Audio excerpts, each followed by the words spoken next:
Hello, ladies and gentlemen. Welcome back to HIMediaTV. I'm your host, Evan from HIMediaTV, and welcome back, ladies and gentlemen, to my little black book. Another quick chapter where I talk about things that are just on my mind in a vlog-style thing while I'm just existing. And you watch for some reason. Today, I want to talk about... I'm torn. I think this is going to be a two-topicer video today.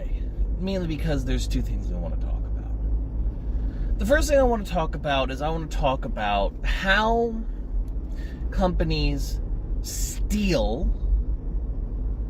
your wages. Now, there's multiple different ways that companies steal your wages. In fact, wage theft is an almost $1 trillion a year form of crime and theft that occurs in this country. Now, what is wage theft? Wage theft is the concept of your employer either not paying you money you've earned or getting you to work for free to them without due compensation. Now, this takes many forms. If you are a server, this could take the form of your job telling you have to pay out the bussers or the bar, or something more egregiously, which technically that is technically legal, even though it shouldn't be. The money, those tips that you earned are your tips, and they should be yours. Or alternatively, management takes a cut for themselves, which is technically illegal, but had to merge. Another form that this takes is your boss implying, "Hey, I need you to clock out when it's time for you to clock out," and then heavily implying that they want you to stay after you've clocked out to continue working, and hinting that there might be consequences if you don't. Another way is making you clock out for your lunch break, but scheduling you to not include that lunch break in your 8 hours. All of these are forms of wage theft. And frankly, you shouldn't have to clock out for your lunch break. You shouldn't. In fact, you didn't used to have to. It was just after the Ronald Reagan administration gutted unions.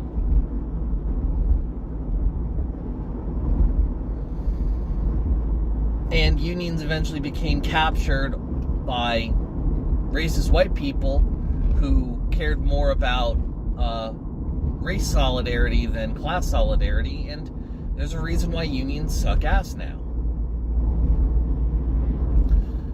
The reason I'm talking about this is because I have a thing at my job, which is as follows. If you work less than 4 hours, you don't get a break. I'm gonna be honest. That makes sense. If you work 4 hours, you get one 15-minute break. Yeah, that's fair. I get that. If you work 5 hours, you get one 15-minute break. And I'm like, okay, that's a little more meh, but you know what, I understand. That's completely doable. And then you get to 6 hours, you get one 15-minute break. Now, I say this from a point of privilege because I am at a union shop. So I do get better benefits in work accommodations than people who, don't.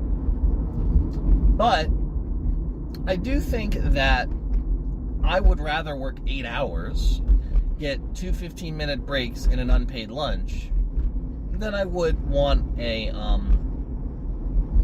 6-hour shift with one 15-minute break. Because that does take its toll on you for a while, especially when your fucking job, after giving you 30 hours this week, gives you 5 to 6 hour shifts.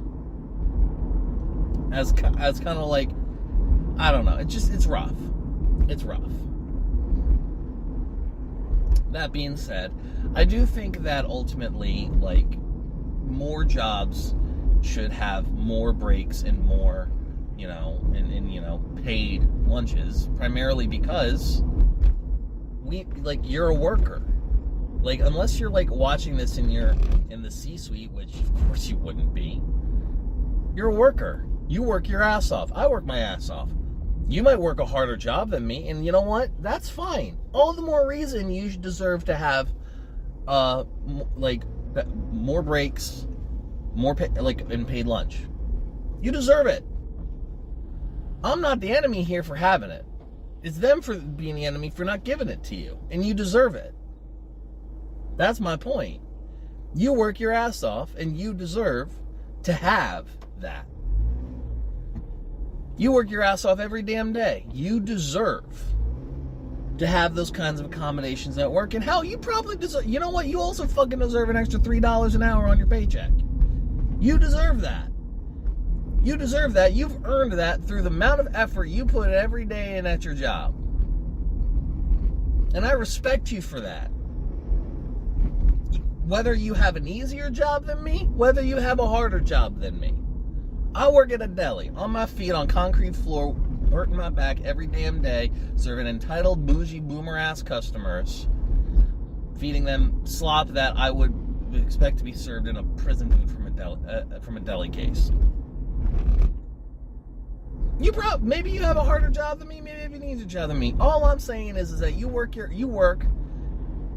These companies will be nothing without you.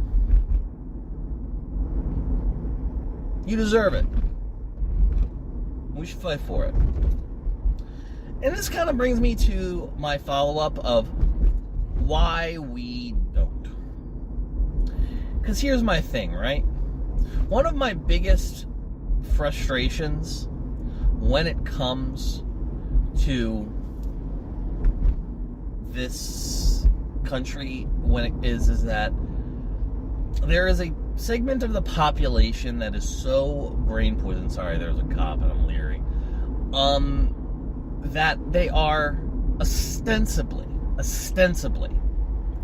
brain poisoned. Let's talk about Kerr County. For those unaware, Kerr County was the Texas county that got flooded.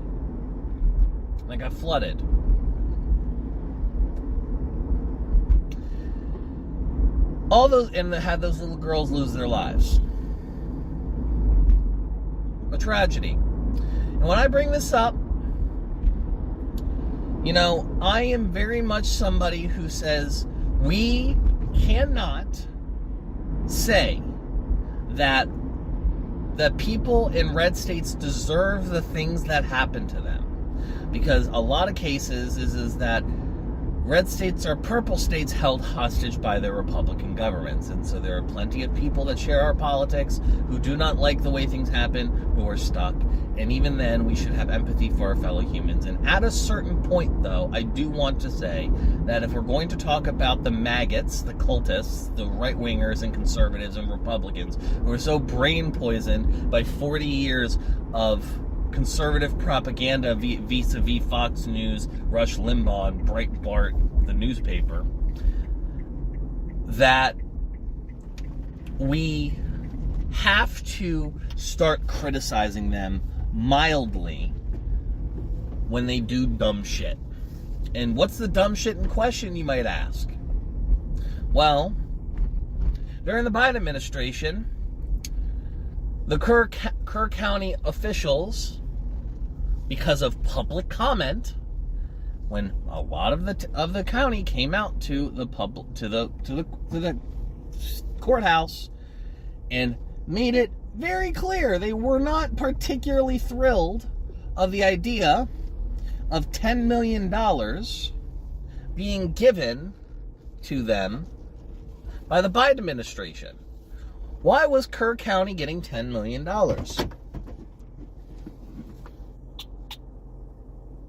To improve their infrastructure and implement a flood warning system. They didn't want it. Multiple Kerr County residents said that this is the most Marxist socialist administration of his lifetime, and that he doesn't trust the money and it's evil.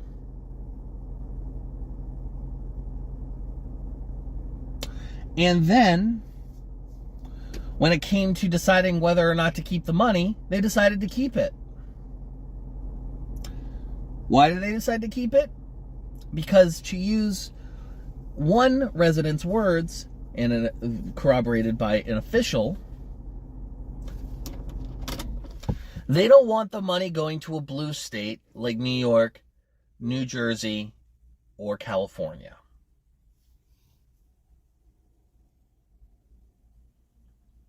States, by the way, whose tax revenue eclipses the bottom 30 states in this country. Now, Texas is a very wealthy state, primarily because of its oil. They're probably, I think, the only conservative state, with exception for possibly Florida, that actually has a surplus. In fact, Texas has a $30 billion surplus right now. Did Greg Abbott look at Kerr County and say, I'll pay for your flood warning system with good, God-fearing Republican tax dollars? No. He didn't. He didn't. Do you know what that $10 million was spent on? The Sheriff's Department. Getting them out with all new equipment. Everybody got a 10% pay raise, and they gave $100,000 a year to the person overseeing it. That person, by the way, ballooned the $3 to $5 million it would have taken to re-kit the Sheriff's Department out with new stuff and the 10% pay increase. Bumped it up to another $2 million. So a $5 million project became $7 million. And the rest went to pay.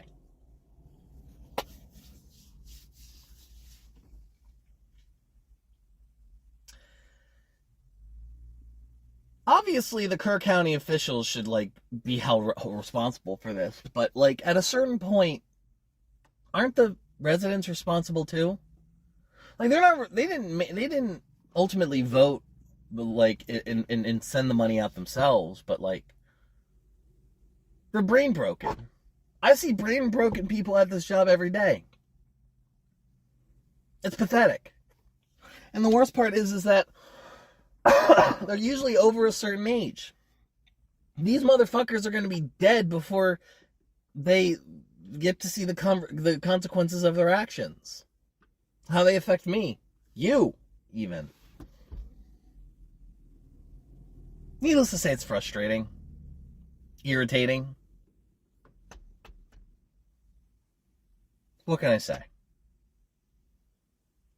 That's the end of this chapter, Little Black Book. Y'all have a good rest of your day. Hey, thanks for watching.